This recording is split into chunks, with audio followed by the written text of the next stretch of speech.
theatricality and deception. Powerful agents to the uninitiated, but we are initiated. I'm super excited! This is a really disturbing story. Police in Arizona obtaining DNA from male employees at a nursing home after a woman who has been in a coma for a decade gives birth. CNN's Sarah Seidner is live in Phoenix with all of the details. Oh my God, Sarah. That is just basically the way to describe this. It is absolutely horrifying. That's the way that Hacienda healthcare officials describe this. The family says they are traumatized and they are trying to get through this, but there are still a lot of details that people who have patients that are inside of this facility want to know that have not yet been answered, and they want answered, and they want them now. A stunning revelation at a healthcare facility in Phoenix. The San Carlos Apache tribe said one of its members, a 29-year-old woman living in a vegetative state for more than a decade, was impregnated and had a baby while in the care of Hacienda Healthcare. Legal analyst and attorney Brian Claypool says there is only one explanation for what happened. If the woman in Phoenix was in a vegetative state and she gave birth to a child, then she was raped because she could not have consented to a sexual relation. Karina Cessna, whose 22-year-old daughter is also a patient living at the facility, says she and another mother panicked when they heard about the case. We were just so scared because who knows what would happen if it was a staff member, if it was a family member, if it was a stranger. We have no idea. Cessna's daughter is unable to walk and barely able to talk after suffering brain damage, leaving her extremely vulnerable. What did you decide to do personally to make sure your daughter who's inside is safe? I stay here 24/7 now to make sure that she's in a safe environment as well and just move forward because trust has been severely broken. As for the company's CEO, Bill Timmons, he resigned earlier this week.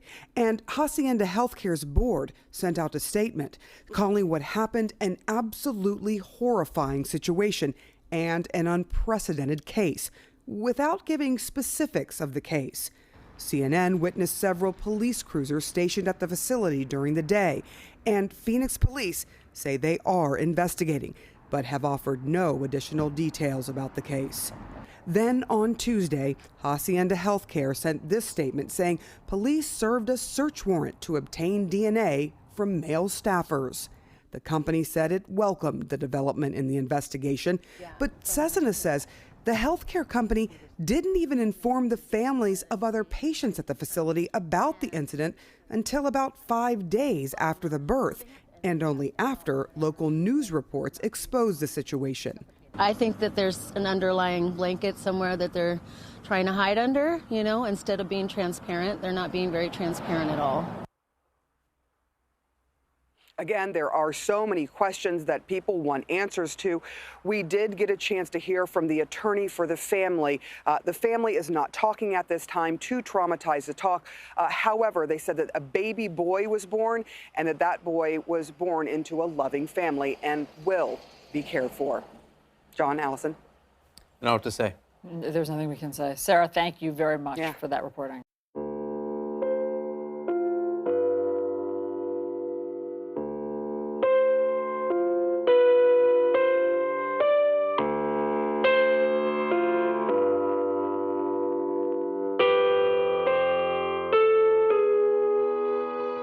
I was in the LGBT community for 16 years. I was planning to have breast removal surgery. I had been taking testosterone for 2 years. And after I started transitioning, I'm still depressed, I'm still suicidal, I'm still struggling. I started looking for answers. This is not what I thought it was going to be. These people are passing out crystal meth pipe to the homeless. Tony Anthony couldn't believe it until he witnessed it himself. Can I get a crystal pipe? You got any? Thank you. Appreciate that. They have boxes of it passing it out, and I'm like, this is a damn shame. They shouldn't be doing this. Workers from the nonprofit Homeless Healthcare Los Angeles riding around in a golf cart through the streets of Skid Row, passing out meth pipes. Monday through Friday, I have seen them. The broken used pipes can be seen all over the place. A sickening sight for Tony, who lives in this area. Look, I live down, this is my community. I don't want to see this. The executive director of Homeless Healthcare Los Angeles refused an interview with Fox 11 News and wouldn't issue a statement. But in a phone call, he said free meth pipes is a safety issue and part of a harm reduction program similar to handing out clean needles. They're passing out instruments of death. That's what they are, instruments of death. While this gentleman thinks it's a bad idea to pass out meth pipes to people experiencing homelessness, this man, who goes by the name Catfish, how many times have they given you the crack pipes? Says it can save a life. Pick up the wrong pipe or use the wrong pipe, you're gonna die. If you pick up the wrong needle and use the wrong needle, you're gonna die. This right here is saving your life and a whole lot of other people's lives. Safety issue. If you walk down Skid Row and see the people that's on methamphetamine and got sores all over their body, their teeth falling out, bumps all over their face, running down the street buck naked, that ain't no safety. They don't need to be coming down here passing out these glass pipes. When you enable people to stay in an addiction that will kill them, that is not the right method, in my opinion. Andy Bales, president and CEO of Union Rescue Mission, believes Homeless Healthcare Los Angeles is flat out wrong in their approach to helping people living on the street. Their philosophy is that people are free to do whatever they want, and let's assist them in doing it in a safe way. Well, there is no safe way to use a deadly substance, right? There is no safe supply of deadly fentanyl when even a little speck of it can cause you to have an overdose death. It's money in homelessness too. The more people you got on the street, the more that different organizations get their more budget. We looked into the financials of Homeless Healthcare Los Angeles. Tax records show in 2016, the nonprofit received $5.7 million in government funding. 3 years later, it increased to $11.9 million. That same year, Homeless Healthcare reported a total revenue of $12.4 million. $7.2 million of that went to salaries and employee benefits. You trying to keep them homeless in America? That's what I look at. You can pass out food, an apple, water. Why you want to pass out a pipe so they can get high? That's encouraging them to get high. Again, those who support it say this is a public health practice that has existed for many years. We're just now hearing about it. And they say, again, that it saves lives. Now, we are told that a lot of local nonprofits are doing the same thing, handing out free meth pipes to people living in Skid Row. Alex, Christine, I'll send it back to you guys in the studio. Hundreds of people in the valley say they are hearing voices in their heads. And those voices are being transmitted by microwave or other methods. Well, several viewers asked us to investigate what they call electronic harassment. KMIR 6's Angela Monroe joins us now with what she's discovered. Angela. Electronic harassment, synthetic telepathy, voice-to-skull technology. Chances are you haven't heard of these terms, but after searching the internet, I found dozens of websites dedicated to the phenomenon and several Valley residents who say they're victims.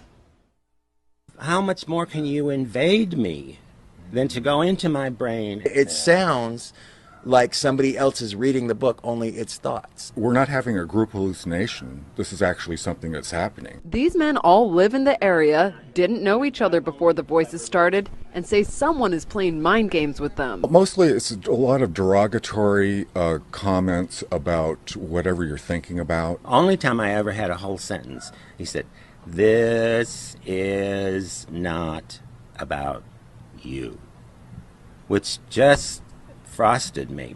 If it's not about me, what the hell am I going through all this for? Kevin Bond says he used to have a normal life. I was living in the San Diego area, I was clerking for a federal judge, and I noticed that I was being followed by a whole bunch of people. According to the websites, what Bond is describing is called gang stalking. He moved to Palm Springs to escape. I started hearing, as you'll hear, hearing voices and what they'll call voice to skull or microwave hearing. Bob Stansfield says his experience was similar and started a decade ago. They were active in following me around here, and I started hearing the voices a little bit after the vehicular stalking. Randall Ringer says the voices started when he was undergoing chemotherapy. The first thing that was said was Randall Ringer.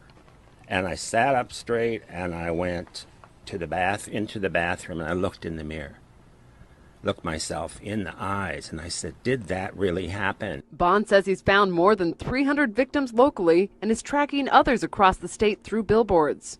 In Johnson Valley, a Freedom House just opened to help people who believe they are being targeted. To many of you who find yourselves the object of covert harassment, that there is hope and that you are not alone, and that we are striving to find legislation and we're working towards freedom for all. Derek Robinson leads a national group called Freedom from Covert Harassment and Surveillance. He says he knows who's playing mind games. Rogue government officials that are sponsoring this, also corrupt business officials, and private citizens. And he also told us how. Most of it is delivered by microwave, and I believe it's satellite delivered, whether someone is on a remote location using a laptop or next door using the desktop. Bond says neurotransmitter chips that run off body electricity have been inserted into some people. And they assign cell phone numbers to them. The cell phone numbers are then run through a computer, and a computer translates your thoughts. This crime has been available to the military for 60 years. We sat down with local psychiatrist Dr. Alan Drucker to get his professional opinion. There's no scientific evidence and there's no objective evidence to show that what they believe to be happening is factually true. So what does the doctor believe is behind these voices? Information that I found on many of these websites really confirms or is consistent with what I see in delusional disorders. But these men disagree. I've been to a psychiatrist, and they gave me anti-schizophrenia medication, and it did absolutely nothing whatsoever. However, Dr. Drucker says delusional disorder has no real medical treatment and is believed to start because of disrupted dopamine pathways in the brain. These pathways then start to fire or get triggered in the absence of actual stimulation of a person actually speaking or the radio being on, etc. Dr. Drucker says dopamine can be disrupted for a variety of reasons: a genetic predisposition, illicit drugs, and even chemotherapy. These men have their own theories why they're being harassed. I think that I was targeted because I'm gay. I reported someone for selling what I thought they were selling drugs, and they were. Nationwide, this crime is committed about 60% against white women ages from 30 to 38. But in Palm Springs, it's almost 98% gay men. It does tend to occur more in populations of individuals who are marginalized or in some way stigmatized in society. But these men disagree and say police and the psychiatric community need to take them seriously. When I worked with the government, I heard a lot of people coming in saying, I'm hearing voices through my tooth. Now I look back and I think, are they like I am now and I just didn't pay attention? For them, the voices are a waking nightmare.